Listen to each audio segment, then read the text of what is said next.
In the annals of modern art, few works have ignited such controversy as Marcus Harvey's Myra. This chilling portrait of child murderer Myra Hindley became a lightning rod for outrage and debate, forcing the world to confront questions about art, morality, and evil. Completed in 1995, Myra shocked the art world and the public alike. Its notoriety was fueled by its subject matter and unsettling technique. Harvey's bold act sparked a fierce debate with lasting implications. At first glance, Myra might strike the viewer as an almost abstract work. The bold, black lines that define the composition seem to hint at a hidden image, a puzzle waiting to be solved. But as one steps closer, the true nature of the medium becomes horrifyingly clear. Those are not brushstrokes or charcoal smudges that form the image of Myra Hindley's face, but the unmistakable imprints of children's hands. Each tiny hand, preserved in black paint on the canvas, becomes a chilling reminder of the innocence that Hindley and Brady stole from the world. The use of this particular medium was not accidental. It was a deliberate choice designed to unsettle the viewer and provoke a visceral reaction. The sheer scale of Myra amplifies its unsettling impact.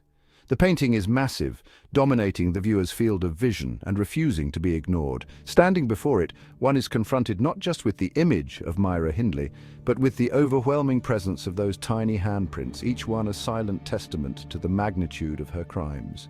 The repetition of the handprints creates a curious effect. From a distance, they coalesce to form a recognizable image of Hindley's face. Yet up close, the individual prints become distinct, each one a stark reminder of the human cost of her actions. This interplay between the whole and its parts is central to the work's power, forcing the viewer to oscillate between recognition and revulsion. Marcus Harvey has always been an artist who courted controversy. His work often dealt with challenging subject matter, pushing the boundaries of what was considered acceptable in the art world. With Myra, he deliberately set out to create a work that would provoke a reaction, to spark a debate about the role of art in society and the limits of artistic expression. In interviews, Harvey has consistently maintained that Myra was not intended to glorify Hindley or her crimes. Instead, he has stated that the painting is meant to be a commentary on the way in which media imagery shapes our perceptions of good and evil. He argues that Hindley's face has become an iconic image of evil, instantly recognizable and deeply unsettling. The unveiling of Myra at the Royal Academy's Sensation exhibition in 1997 was met with a furious roar of public outrage. Myra Hindley, a symbol of unimaginable cruelty, stared out from the gallery wall composed of countless children's handprints. For many, it was a grotesque trivialization of unspeakable acts and a slap in the face to the victims' families. The British media seized upon the controversy with a vengeance. "Myra! Myra!" Myra screamed the headlines, accompanied by pixelated images of the painting and scathing denunciations. Talk shows buzzed with heated debates, with commentators either condemning Harvey's audacity or defending his right to artistic expression. The controversy spilled over from the arts pages into national news, becoming a topic of discussion everywhere. The controversy surrounding Myra was not confined to the war of words and heated debates that raged in the media and amongst the public. The Royal Academy, once a sanctuary for quiet contemplation and artistic appreciation, transformed into a battleground as outrage spilled over from the theoretical to the physical. On two separate occasions, Myra was defaced by protesters, a physical manifestation of the anger and revulsion the painting evoked.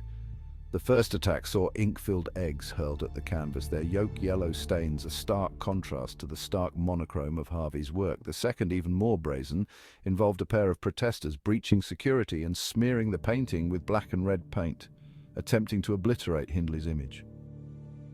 Throughout the maelstrom of controversy, Marcus Harvey remained defiant.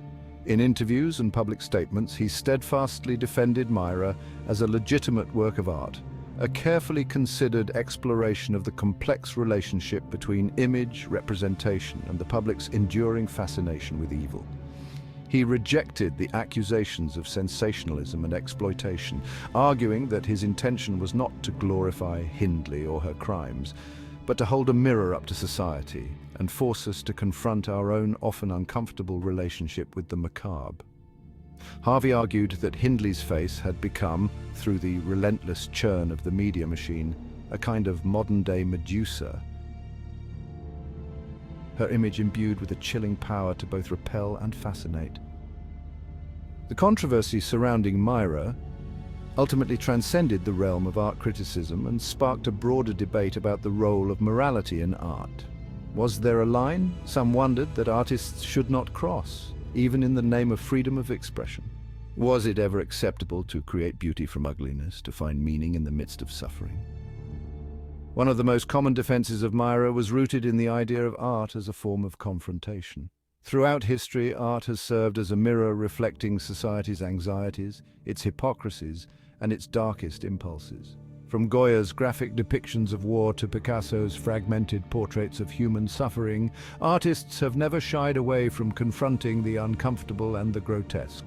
Proponents of this view argued that Myra fell squarely within this tradition of confrontational art. Harvey, they argued, was not attempting to glorify Hindley or her crimes, but rather to force viewers to confront their own morbid fascination with evil. The visceral reaction to Myra, the sheer volume of outrage and disgust it elicited, forced a difficult question into the spotlight.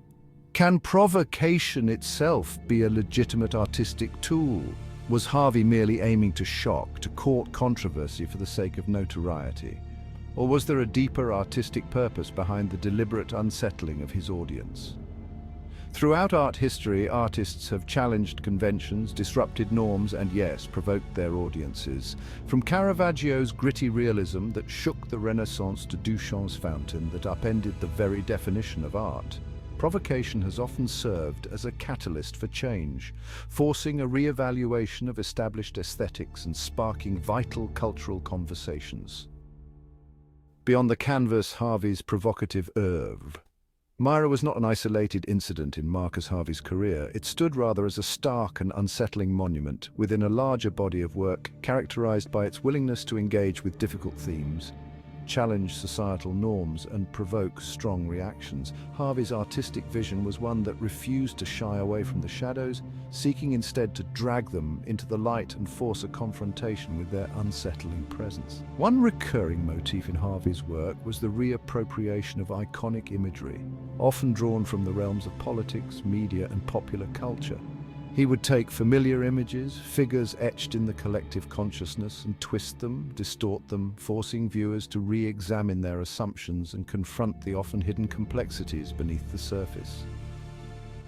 A lasting impression, Marcus Harvey's Myra remains an unsettling enigma, a stark image seared onto the canvas of art history. It is a painting that refuses to be ignored, demanding a response from all who encounter its chilling gaze.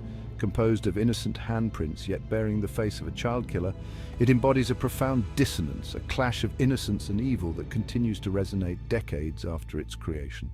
Whether one views Myra as a work of art or an act of outrageous exploitation, its impact is undeniable. Let us know your thoughts in the comments. Was Myra justified as a statement, or was it too much?